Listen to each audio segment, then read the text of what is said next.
നമുക്ക് വക്കാലത്തുള്ളൊരു കേസിൽ എങ്ങനെ നമുക്ക് ആക്സസ് ലഭിക്കും എന്നുള്ളതാണ് ഈ വീഡിയോ കൊണ്ട് കാണിക്കുന്നത്.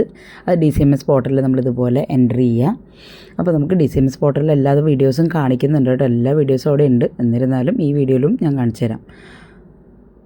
ഡാഷ്ബോർഡിൽ നമ്മൾ സൈൻ ഇൻ ചെയ്ത് കയറുക, നമ്മുടെ ഡീറ്റെയിൽസ് എല്ലാം കൊടുത്ത ശേഷം അപ്പോൾ ഏത് കേസിലാണ് നമുക്ക് ആക്സസ് വേണ്ടത്? വക്കാലത്ത് ഉണ്ടാവും, എന്നാൽ നമുക്ക് DCMS പോർട്ടലിലൂടെ നമുക്ക് ആ കേസിൻ്റെ ആക്സസ് കിട്ടുന്നില്ല. അതായത് എതിർകക്ഷികൾ ഫയൽ ചെയ്യുന്ന ഡോക്യുമെൻറ്റ്സ് ലഭിക്കാൻ ഈ DCMS പോർട്ടൽ വന്ന ശേഷം മാത്രമുള്ള ഡോക്യുമെൻറ്റ്സ് നമുക്ക് കിട്ടത്തുള്ളൂ കേട്ടോ.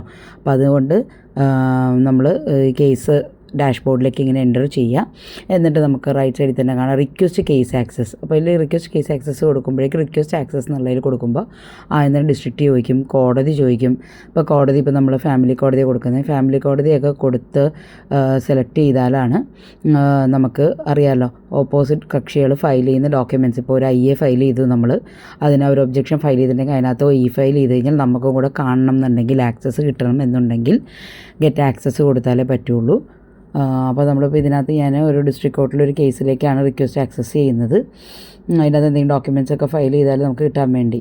അപ്പോൾ ഞാനിപ്പോൾ അതിനകത്ത് കേസ് നമ്പർ കൊടുത്തു. അത് ഏത് വേണമെങ്കിൽ ചെയ്യാം കേട്ടോ, എല്ലാ കേസുകളും ചെയ്യാം. അപ്പോൾ ഞാനിപ്പോൾ case number, case type, year കൊടുത്തപ്പോഴേക്കും അവിടെ നമ്മളോട് ആക്സസ് ചോദിച്ചു.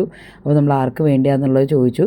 റെസ്പോണ്ടൻറ്റ്, പെറ്റീഷണർ എന്നുള്ളത് എടുത്ത് ചോദിച്ചു. അപ്പോൾ നമ്മുടെ വക്കീലിൻ്റെ പേരുണ്ടെങ്കിൽ അതവിടെ കൊടുക്കുക. ക്ലിക്ക് ചെയ്യുമ്പോഴേക്കും റിക്വസ്റ്റിൽ പോയി കിടക്കും. അപ്പോൾ ഇതുപോലെ ഇങ്ങനെ റിക്വസ്റ്റ് ആക്സെപ്റ്റ് ചെയ്തിട്ടുള്ള കേസുകൾ ഇങ്ങനെ പെൻഡിങ് ആണെങ്കിൽ പെൻഡിങ് എന്നും ആക്സെപ്റ്റഡ് ആണെങ്കിൽ ആക്സെപ്റ്റഡ് എന്നും കാണിക്കും.